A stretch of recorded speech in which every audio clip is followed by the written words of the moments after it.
Hello everyone আজি আপোনালোকৰ লগত শেয়াৰ কৰিছো তৎক্ষণাত বনাই খাব পৰা চিকেন বিৰিয়ানীৰ এটা ৰেচিপি বিৰিয়ানী আমি বিভিন্ন ধৰণে বনাব পাৰো আজি মই যেটো পদ্ধতিত বনাইছো এইটো একেবাৰে সহজ পদ্ধতি কিন্তু এনেকেও খাবলৈ খুবেই টেস্টি হয়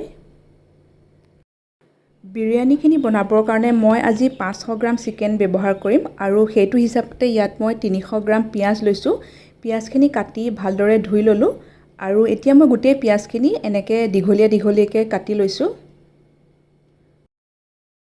পিয়াজখিনি কাটি লোৱাৰ পিছত মই এনেকে এডালকে উলিয়াই লৈছো তেতিয়া এইখিনি ফ্ৰাই কৰিবৰ কাৰণে সুবিধা হয় এয়া মোৰ গুটে পিয়াজখিনি হৈ গৈছে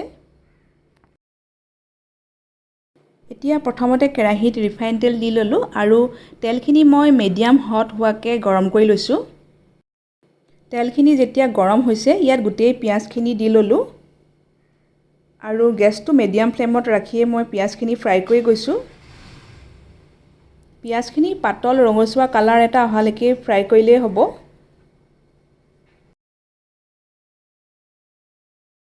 পিয়াজখিনি এয়া সব পাতল ৰঙচুৱা কালাৰ এটা অহালৈকে ফ্ৰাই কৰি ললো ইয়াতকৈ আৰু বেছি পিয়াজখিনি ফ্ৰাই নকৰিব নহলে গৈ পিছত বিৰিয়ানীৰ টেষ্টটো গৈ ভাল নহবগে এতিয়া গেছটো অফ কৰি দিছো আৰু যিখিনি এক্সট্ৰা তেল সেইখিনি মই এনেকে অলপ চামুচখনেৰে এনেকে হেচি দিছো এয়া বিৰিষ্টাখিনি মই এনেকে টিস্যু এখনৰ ওপৰত মেলি দিছো তেতিয়া আৰু এক্সট্ৰা অইলখিনি এবজৰ্ব কৰি ল'ব আৰু ভালদৰে তেতিয়া ঠাণ্ডাও হ'ব এতিয়া চিকেনখিনি মেৰিনেট কৰি লওঁ ইয়াত মই 500 গ্ৰাম চিকেন উইথ বোন লৈছো লগতে লেগ পিসো আছে প্ৰথমতে ইয়াত মই টেষ্ট অনুসৰি নিমখ দিলো লগতে দিছো 3 টেবুলস্পুন আদা নহৰু আৰু গ্ৰীন চিলি পেষ্ট আৰু ইয়াত মই দিছো এয়া 2 টিস্পুন ধনিয়া পাউডাৰ 1 টিস্পুন হালদি পাউডাৰ আৰু 1 টিস্পুন দিছো ৰেড চিলি পাউডাৰ গুটে মছলাৰ কোৱান্টিটি খিনি ডেসক্ৰিপচন বক্সতে মই মেনশন কৰি দিম আপোনালোকে তাত চেক কৰিলে গুটেখিনি পাই যাব আধা ফাল নেমুৰ ৰস লগতে এড কৰি দিছো আৰু ইয়াত মই দিছো 1 টিস্পুন ৰিফাইন অইল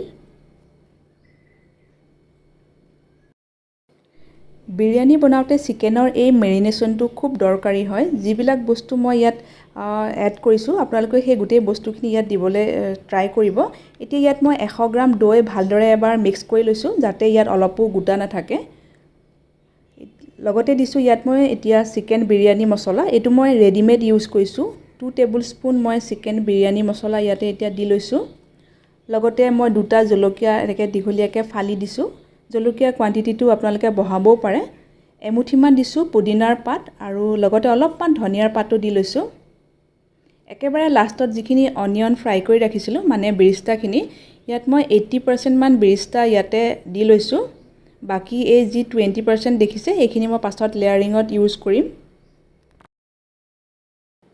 এতিয়া মই ভালদৰে হাতখন ধুই গুটেখিনি হাতেৰে এনেকে সানি লৈছো আৰু সানি হোৱাৰ পিছত এইখিনি মই প্ৰায় 30 to 45 মিনিটৰ কাৰণে এনেকে ৰাখি দিম আপোনালোকে ৰাতি এইখিনি মেৰিনেট কৰি ৰাখি ফ্ৰিজত ৰাখিও পিছদিনা বনাব পাৰে কিন্তু তেতিয়া তাত দৈটো এড নকৰিব দৈটো বনোৱাৰ সময়ত মিক্স কৰি ল'ব এতিয়া বিৰিয়ানী চাউলখিনি ৰেডি কৰিবৰ কাৰণে ইয়াত মই 400 গ্ৰাম চাউল লৈছো মানে মেজাৰিং কাপে জুখিলে 2 কাপ হয় 500 গ্ৰাম চিকেনত মই ইয়াত 400 গ্ৰাম চাউল ব্যৱহাৰ কৰিছো বাসমতি চাউল চাউলখিনি মই 3-4 বাৰ মান ভালদৰে ধুই লোৱাৰ পিছত এখিনি মিনিমাম 30 মিনিটৰ কাৰণে এনেকে মই তিয়াই ৰাখিছো ইয়াত মই চিকেন চাউল আৰু পিয়াজৰ যেটো কোৱান্টিটি লৈছো হেতু কোৱান্টিটিতে আপোনালোকে বনাবলৈ ট্ৰাই কৰিব তেতিয়া ৰেচিপিটো পুৰা একুৰেট হয় আৰু এতিয়া মই 30 মিনিটৰ পাছত দেখুৱাইছো এটা মই এনেকুৱা বহল তলটো অলপ ডাঠ এনেকুৱা এটা সসপেন ইউজ কৰিছো বিৰিয়ানীৰ কাৰণে আপোনালোকে বিৰিয়ানী পটও ইউজ কৰিব পাৰে বা অলপ বহল সাইজৰ কুকাৰো ব্যৱহাৰ কৰিব পাৰে এতিয়া ইয়াত মই 3 চামুচ মান ৰিফাইন তেল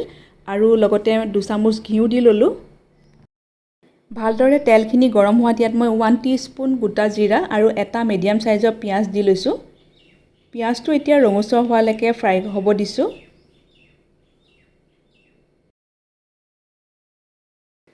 পিয়াজখিনি ভালদৰে ফ্ৰাই কৰি লোৱাৰ পিছত ইয়াত এতিয়া মেৰিনেট কৰি ৰখা চিকেনখিনি দি লৈছো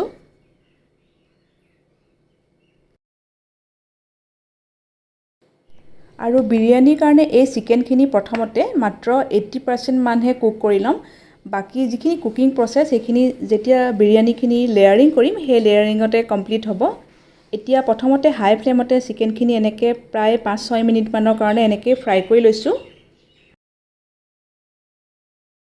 সোনকালে সিজিবৰ কাৰণে ঢাকি দিছোঁ আৰু এইখিনি মাজে মাজে লৰাই আছোঁ। ইয়াত এতিয়া মই এটা বিলাহী অলপ ডাঙৰ ডাঙৰকৈ কাটি লগতে দি লৈছোঁ।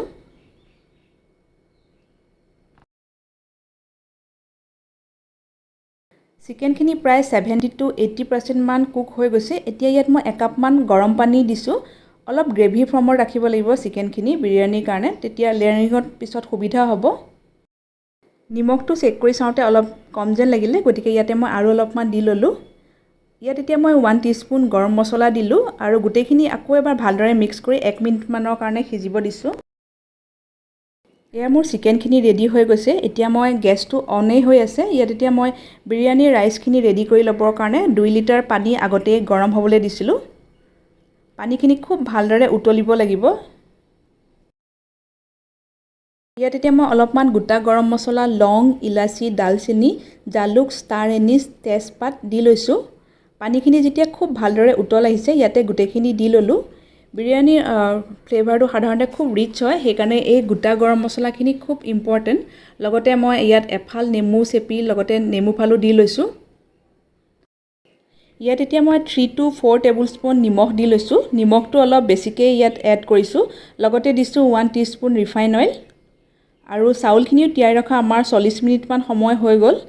এতিয়া এনেকৈ টুকি লৈছোঁ আৰু গোটেই চাউলখিনি ইয়াতে দি লৈছোঁ। এই চাউলখিনি যে মাত্ৰ 80% মানহে কুক কৰি ল'ম আৰু এই প্ৰচেছটো খুব সোনকালেই কমপ্লিট হয়, মানে মাত্ৰ 2-3 মিনিটমানহে লাগে। এয়া মোৰ চাউলখিনি সিজিবলৈ দিয়া 3 মিনিটমান সময় হৈ গৈছে আৰু অলম'ষ্ট চাউলখিনি 80% কুক হৈ গৈছে। এতিয়া গেছটো অফ কৰি দিছোঁ লগে লগে আৰু চাউলখিনি এনেকৈ টুকি লৈছোঁ। এতিয়া মই চাউলখিনি ডাঙৰ প্লেট এখনলৈ এনেকৈ মেলি লৈছোঁ। এতিয়া আহিছোঁ ফাইনেল ষ্টেপটোলৈ, মানে এতিয়া আমি লেয়াৰিং কৰিম। গেছটো এতিয়া অফ হৈছে আৰু চাওক চিকেনখিনি এনেকুৱা গ্ৰেভিয়ে হৈ থাকিব লাগিব। প্ৰথমতে দিছোঁ অলপমান গৰম মছলা, লগতে দিলোঁ মিহিকৈ কাটি লোৱা ধনিয়া আৰু পুদিনাৰ পাত, অলপমান বিৰিষ্টা দি ল'লোঁ, মানে ফ্ৰাই কৰি লোৱা পিঁয়াজ, আৰু মই কেইটামান কাজু ফ্ৰাই কৰি লৈছিলোঁ, কাজুকেইটাও লগতে দি লৈছোঁ।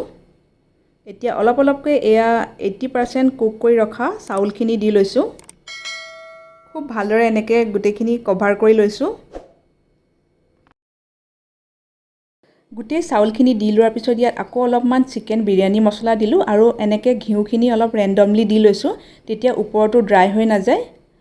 লগতে অলপমান এয়া কুহুমীয়া গৰম গাখীৰত মই কেইডালমান চেফ্ৰন তিয়াই ৰাখিছিলোঁ, চেফ্ৰনখিনিও এনেকৈ দি ল'লোঁ। ইয়াত মই কোনো ফুড কালাৰ ব্যৱহাৰ কৰা নাই। আপোনালোকে ইচ্ছা কৰিলে অকণমান ৰেড বা অৰেঞ্জ ফুড কালাৰ দিব পাৰে, তেতিয়া কালাৰটো আৰু অলপ ভাইব্ৰেণ্ট হ'ব। আৰু অলপ ধনিয়া পুদিনাৰ পাত আৰু বাকী থকা বিৰিষ্টাখিনিও দি ল'লোঁ। এতিয়া গেছটো অন কৰি দিছোঁ আৰু এইটো একেবাৰে ল' ফ্লেমত 10 to 15 মিনিটৰ কাৰণে মই এনেকৈ কুক হ'ব দিছোঁ। যিটো হোল আছিলে সেইটো এনেকৈ বন্ধ কৰি দিছোঁ, তেতিয়া বিৰিয়ানীৰ ভিতৰৰ যিখিনি মছলা তাৰ ফ্লেভাৰটো ইনটেক হৈ থাকিব। আৰু বিৰিয়ানী বনোৱা বাচনটো ভালদৰে চাই ল'ব তলটো কিমান ডাঠ। যদি পাতল হয় তেতিয়া কিন্তু বিৰিয়ানীখিনি তলত লাগি ধৰিব পাৰে।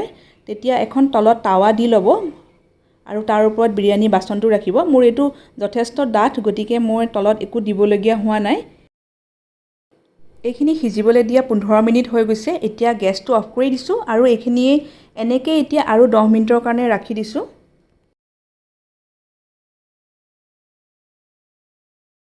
এতিয়া মই এটা ছাইডৰ পৰা হেতাখনে এনেকৈ অলপ দেখুৱাই দিছোঁ। খুব জৰজৰীয়া হৈছে, এটা হৈছে চাউলখিনি, অলপো তলত লাগি ধৰা নাই। গতিকে মেজাৰমেণ্টখিনি মই যেনেকৈ দিছোঁ তেনেকৈ ইউজ কৰিব। চাউল আৰু চিকেনখিনিও খুব ধুনীয়াকৈ সিজি গৈছে আৰু খুব ধুনীয়া এটা গোন্ধ ওলাইছে ৰেষ্টুৰেণ্টৰ দৰে, কাৰণ ইয়াত গোটেই গৰম মছলাখিনি ফ্লেভাৰটো ইনটেক হৈ আছে। কেতিয়াবা ট্ৰাই কৰি চাব, একেবাৰে ইজি প্ৰচেছ হয়। আৰু যদি ৰেচিপিটো চাই ভাল পালে ভিডিঅ'টোত এটা লাইক কৰিব, নিজৰ বন্ধু বান্ধৱীৰ মাজত পাৰিলে শ্বেয়াৰো কৰি দিব। আৰু নতুন ৰেচিপিৰ নটিফিকেশ্যনবিলাক পাই থাকিবৰ কাৰণে চেনেলটো ছাবস্ক্ৰাইব কৰি ৰাখিব। আৰু ভিডিঅ'টো চোৱাৰ কাৰণে আপোনালোকক ধন্যবাদ জনাইছোঁ।